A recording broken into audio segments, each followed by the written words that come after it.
Suabe, wanted ka ba or merong pinagtataguan? Bagay sa'yo to, 100%. Fully armored vehicle. This one can withstand yung mga dangerous weapons, including yung sampal ng misis mo at balagbag niya. Biro lang. So mga grenade, assault rifle at marami pang iba. Nakabase nga pala ito sa isang F550. Ang powertrain nito, of course, kinakailangan malakas din. Yung 1.3 liter 4-cylinder 98 horsepower, ay pang Vios pala yun. 6.7 liter V8 diesel engine, 390 horsepower and 1,000 plus Newton meter of torque.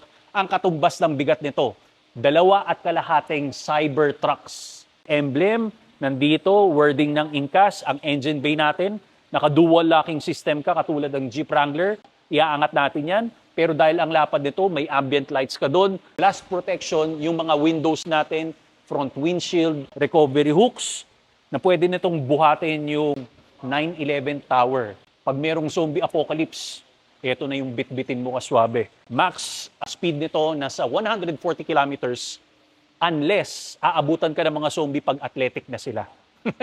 Over fender mo, para ng bubong ng bahay. Massive yung wheels natin. May kita mo yung wheel cap ng cover ng Ford, malapad na stepboard, mahabang grab handle. Pwede kang maglambitin dito, pero kahit ilang zombie ang umakyat dito, protected ka talaga. Ito, mga windows natin, bulletproof yan. May camera, maliit na window, exhaust pipe mo, isa, emblem ng Incas, signal lights natin, and syempre 5-door. And mataas ang kanyang ground clearance, so kinakailangan gagamit ka ng ladder dito or hahakbang ka talaga ng patalon. Well, nandito na tayo sa interior, which is the VIP section. So sa labas, bahala sila, magsabugan sila, pero dito, super chill tayo. Ngayon, pag gusto mong makita ang full review, i-click mo na lang dyan sa baba para mapunta ka sa aking main channel na Rico Suabe. I'll see you there.